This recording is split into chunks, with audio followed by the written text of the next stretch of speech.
네, 3강 2교시 시작하도록 하겠습니다. 이 1교시에서는 인간의 성격, 개인의 성격에 대해서 우리가 알아봤죠. 어, 우리가 인간은 어떤 관계를 맺고 살죠. 인간은 관계를 맺고 사는 존재입니다. 왜 인간은 우리가 개인적으로만 살 수 없죠.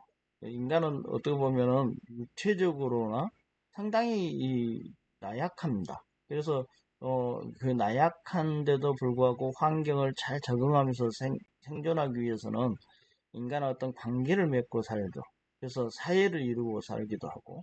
그러나 인간의 관계는 그 관계 속에서 또 정신 건강이 어떻게 그 관계를 형성하는지에 따라서 정신 건강이 좋아지기도 하고 나빠지기도 하기 때문에 인간관계는 정신 건강에서 왜 그리고 얼마나 중요할까 이긴데 상당히 중요하죠. 결과적으로 어, 우리가 어떤 인간관계라는 것은 두 명 이상의 사람들 간에 역동적인 것이다. 일방적인 게 아니라 상호관계 역동적이고 지속적인 이제 상호작용을 하는 거잖아요. 그러면서 어떤 패턴이 형성되죠. 항상 거기에 상호작용 속에서 어떤 패턴이 형성되는데 그래서 인간관계다 이렇게 할 수 있죠. 인간관계가 중요한 이유가 있죠. 인간은 사회적 존재다 이렇게 볼 수 있습니다. 사회라는 것은 우리가 어떤 나약한 인간이 어떤 면에서 나약해요. 그리고 그 환경에 적응하면서 이제 어떤 생존을 일단 해야 됩니다. 그러면서 그 생존을 하면서 어떻게 하면 이제 거기서 잘 살아갈까 할 때 인간은 어떤 공동체를 만들고 살죠. 그래서 사회적 존재입니다. 그래서 근데 이 사회적 존재에서 이러한 이제 공동체 속에 소속감을 느끼고 싶은 욕구가 있는 거죠. 그리고 집단으로부터도 받아들이는 본인의 존재로 사회적 존재로 인정되는 그러한 욕구가 있는 겁니다. 우리가 메슬로우라는 이제 학자가 욕구의 5단계 이론을 얘기했다는 것은 여러분들이 알고 있을 수 있습니다. 먼저 생리적 욕구가 있고요. 안전의 욕구가 있고 소속감. 여기서는 이제 사랑과 안정의 인정의 욕구라고도 하는데 애정과 관계의 욕구라고 할 수도 있죠. 그래서 어떤 관계의 욕구는 소속감의 욕구일 수도 있고 이게 어떤 보면 이제 자존감 욕구, 자아 실현의 욕구하고도 연계됩니다.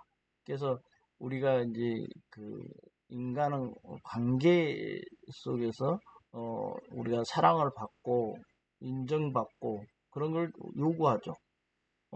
인간관계를 통해 얻게 된 이제 정서적 지원도 있고 어떤 정보들도 알아낼 수 있습니다. 그러면서 낯선 환경에 적응하면서 잘 살아갈 수 있죠. 이게 이제 그 낯선 환경에 우리가 봉착하면 불안감과 공포가 높아지죠.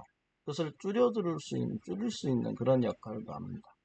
그래서 주변 환경이나 타인에게 미치는 자신의 영향력, 그리고 변화를 통해서 또 자신의 존재 가치를 확인하기도 합니다.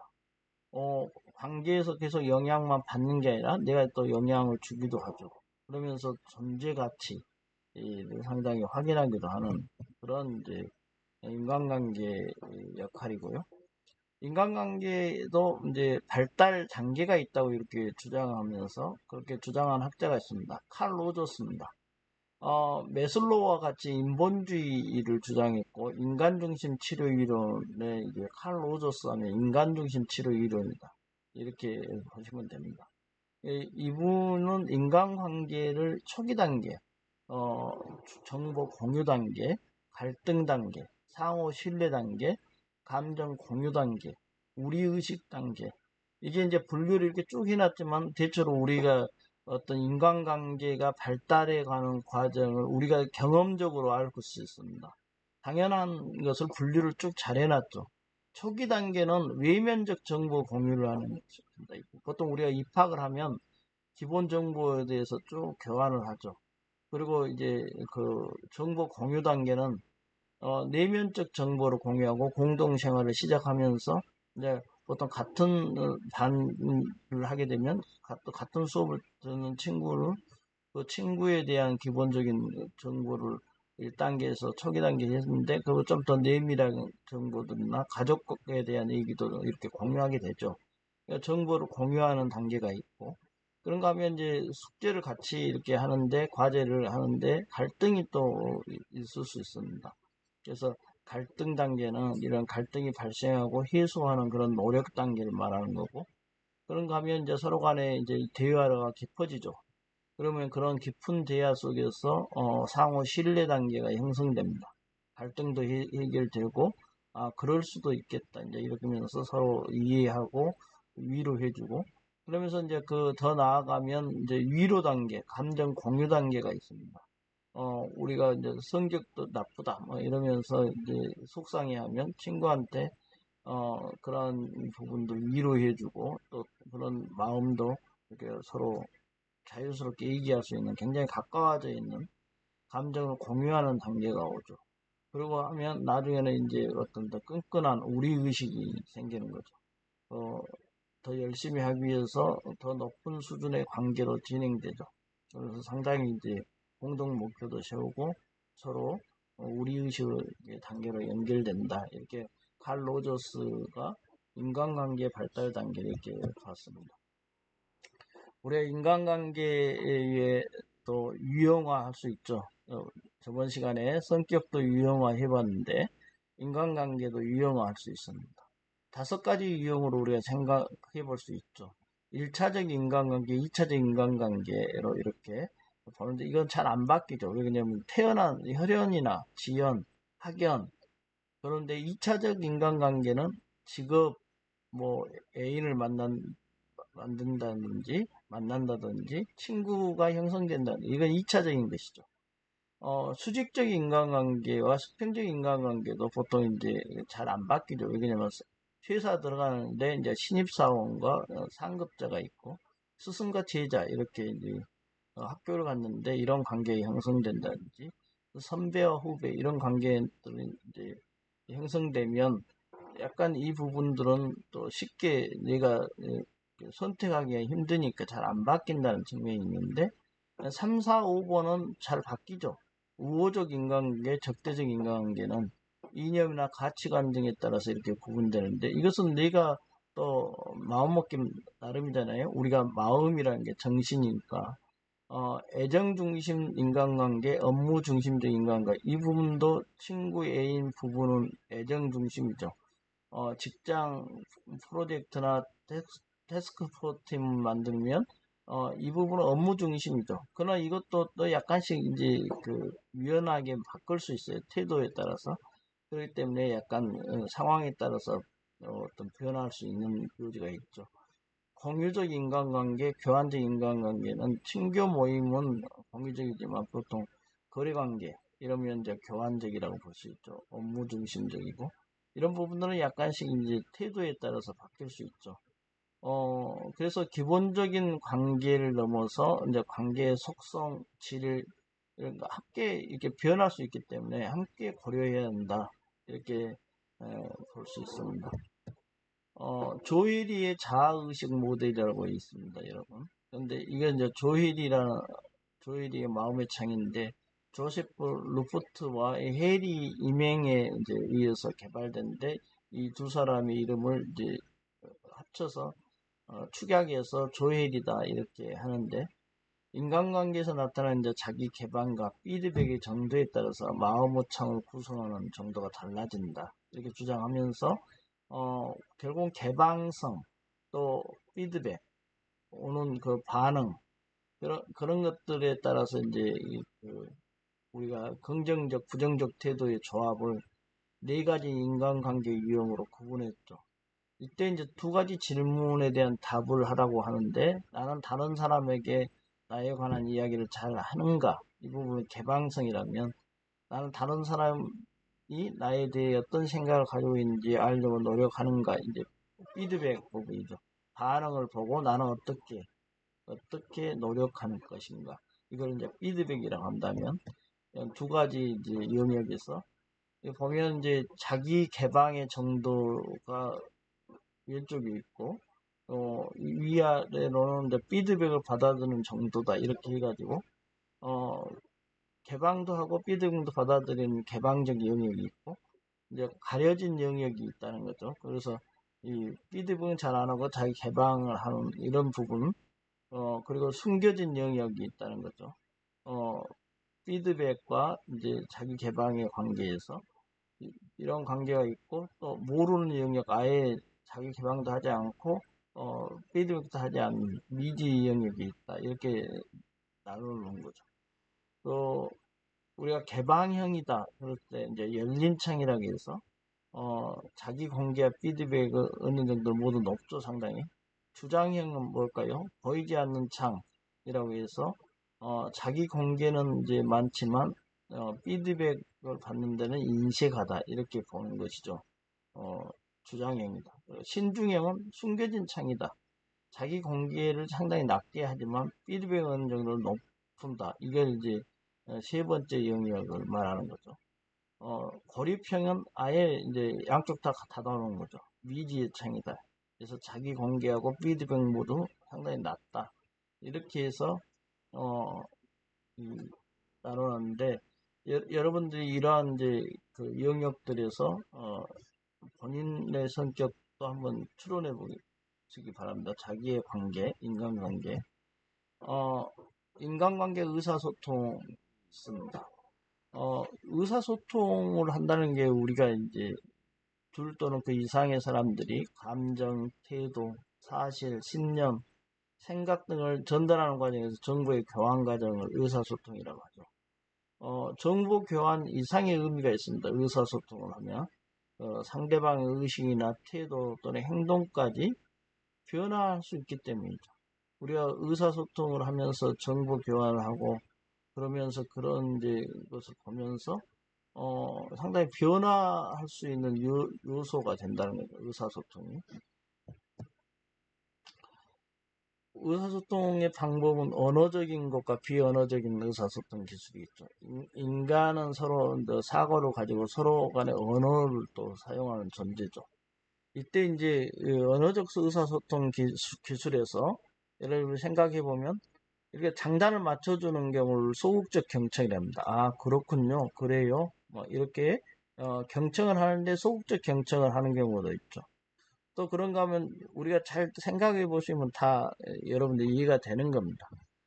반영적 경청이라고 해서 적극적 경청이라고 하는데 보통 여러분들이 나중에 상담을 하시면 이제 소극적 경청과 적극적 경청을 적절히 잘 이용을 해야 됩니다.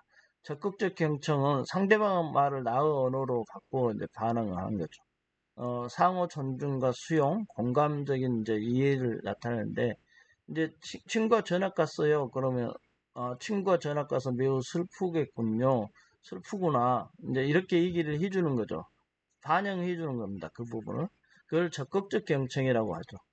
나 전달법도 있습니다. 이제 내가 이 문제를 나에게 의논하러 온 것을 봐서 나를 인정해 주는 것, 믿어주는 것 같아서 기분이 좋아. 그러니까 상대방의 어떤 태도나 말, 어떤 행동들을 보고 나의 기분을 얘기해 주는 것, 나 전달법이라 합니다. 그런가 하면 이제 비언어적 의사소통 기술도 있죠. 우리가 이 부분도 상당히 중요합니다. 보통 이제 이 상담하러 오잖아요. 그러면 그 오는 사람의 문 열고 딱 들어올 때 관찰을 먼저 합니다. 어, 우리가 서로 간에 상담의 절차에서, 어, 상담실로 걸어오는 과정에 그 사람을 관찰하는 게 먼저입니다. 그러고 나서 경청을 하고 질문하고 이렇게 순서대로 이렇게 하는 거잖아요. 그때 관찰할 때 비언어적 의사소통 기술을 쓰는 거죠, 먼저. 그러면 신체 각 부위를 통한 비언어적 의사소통이 있습니다. 몸짓, 눈맞춤, 자세, 접촉 이런 다른 이제 의미들을 이제 내포하고 있기 때문에 말을 하면서 딴청 부리면서 말하면 이제 그 진솔하지 않겠죠. 이러한 언어에서 포착하지 못하는 부분에 비언어적 의사소통 기술이 있죠.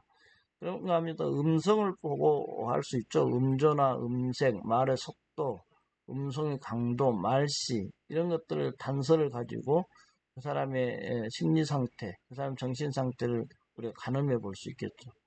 환경을 통해 비언어적 의사소통도 있죠. 뭐 거리를 멀리 한다든지 가깝게 한다든지 보통 애인 사이에는 상당히 거리를 가깝게 해도 큰 부담이 없죠.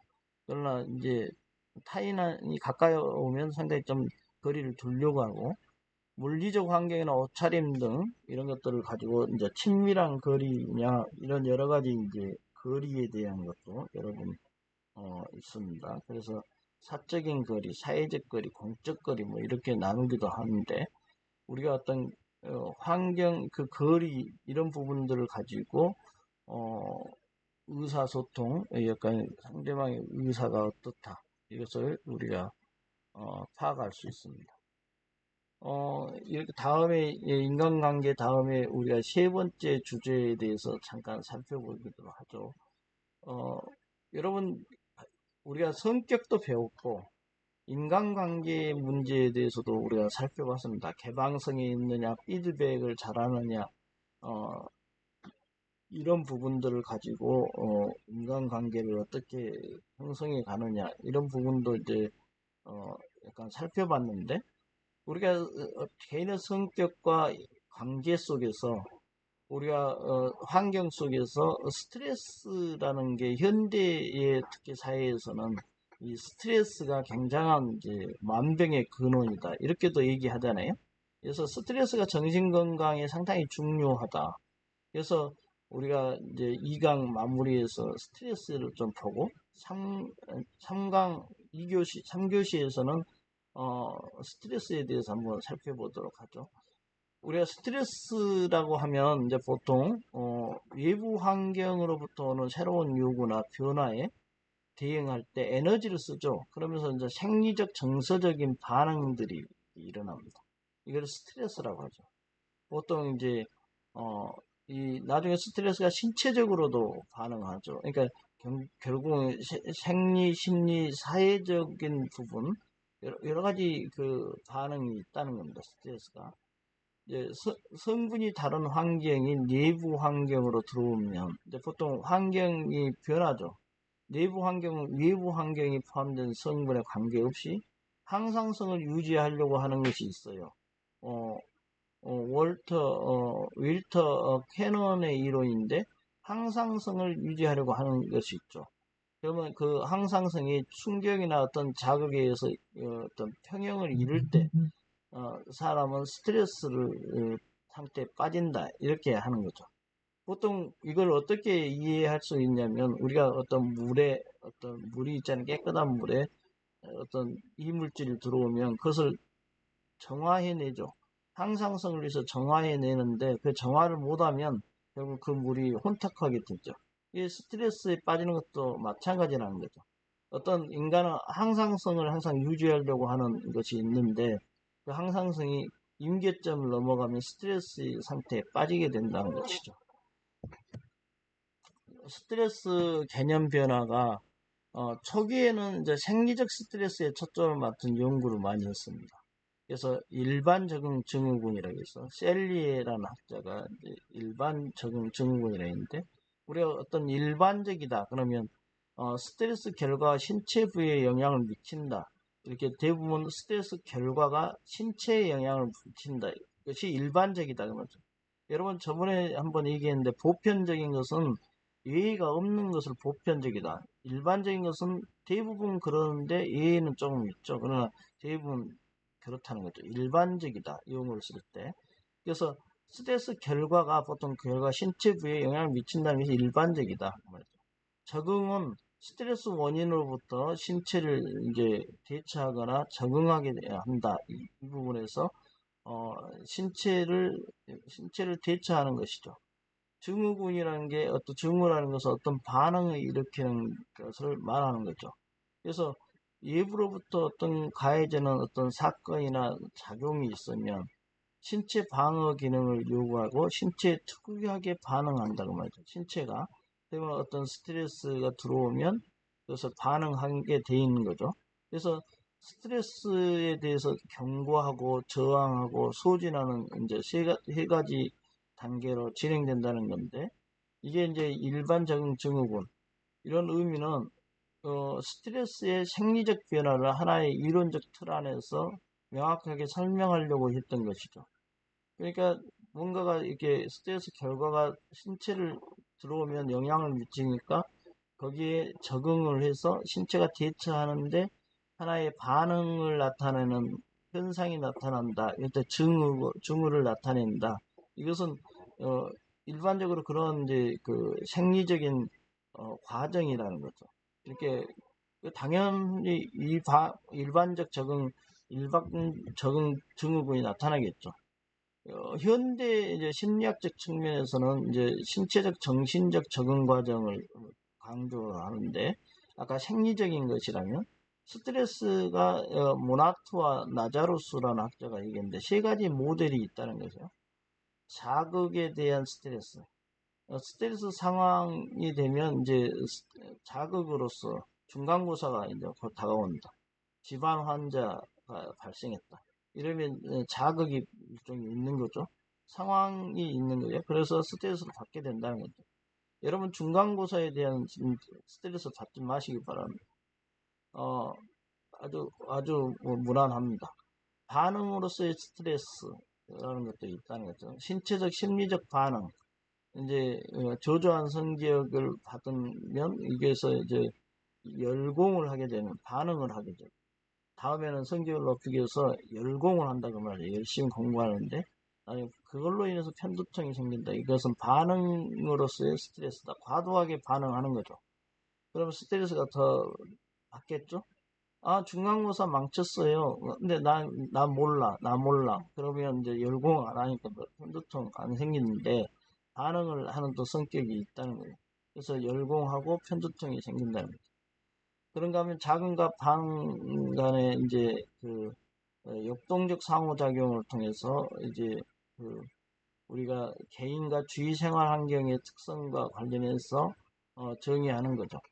환경적 자극과 개인의 독특한 반응 간의 상호작용 결과 스트레스의 경험에 차이가 난다는 거죠. 당연하겠죠. 우리가 환경적 요소와 개인이 반응하는 결과 간의 상호관계 속에서 당연히 보통 자극으로만 있지는 않고 또 반응하는 경우도 당연히 있기 때문에 이, 이 자극과 반응 간의 역동적 상호작용 속에서 개인차가 있다는 것이죠. 개인차가 당연히 있는 거고 그것이 성격과도 연동되어 있는 것이죠. 심리학적으로.